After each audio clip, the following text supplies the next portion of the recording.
First, let me start by someone said, well, Ben, you didn't take the time to give condolences.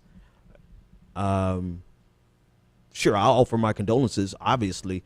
But the truth of the matter is there's so much happening in rapid succession in America that it's hard to even keep pace. I don't believe I offered any condolences to Alton Sterling's family, the people of Baton Rouge, nor Philando Castile out of Minnesota. And you're able to look at these videos and feel nothing. So, you know, that just speaks to how much insanity is happening in America. It is too much. It's absolutely too much. And human life is human life, right? This game this game of all lives matter versus Black Lives Matter, you know, it is a human life. It is a human life that was lost in Baton Rouge, a human who was lost in Minnesota, and 5 who were lost in Dallas. But yet immediately, before they knew anything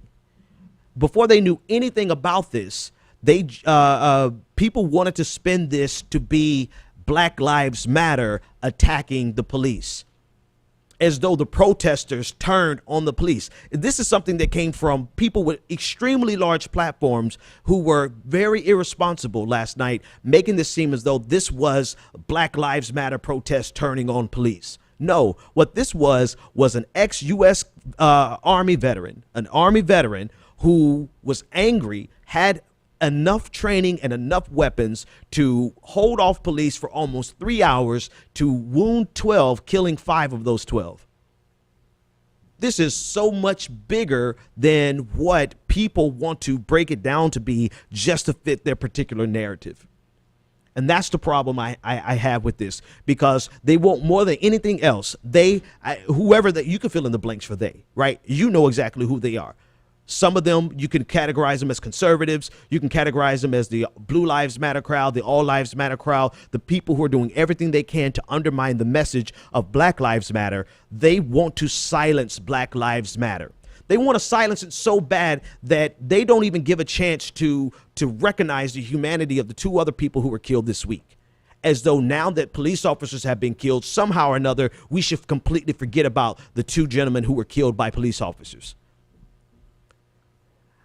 If all lives genuinely matter to them, then we should be upset about all of this. We should be upset about every bit of this, every step of the way, and not leverage and use these police officers as props against the Black community. That's exactly what they want to do.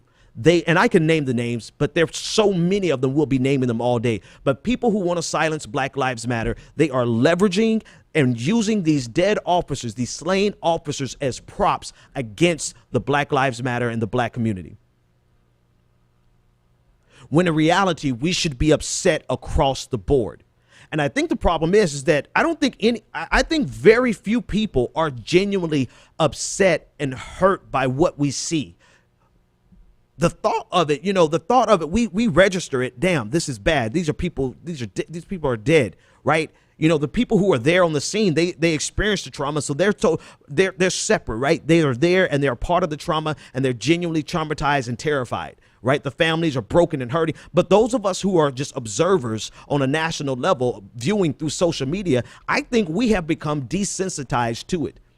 And we are quick to use people as props and as props against a narrative that we disagree with.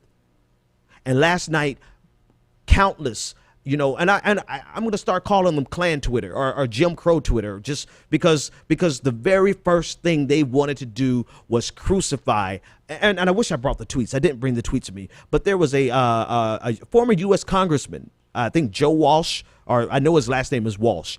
But he tweeted out one of the most repugnant tweets, threatening tweets, not only against Black Lives Matter and the Black community, but also against President Obama. So bad that he had to delete it. Tommy Lauren from the Blaze, the woman with the show, the YouTube show, tweeted out making an equivalency between Black Lives Matter and the KKK.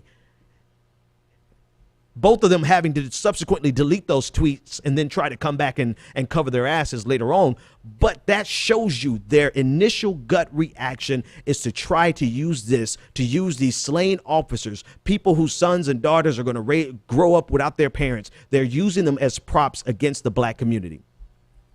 When if all lives really matter to them, then they would simply mourn these people as well as mourning all of the other tragic losses that we've had this week. I mean, nobody's even talking about Dylan Noble and his execution.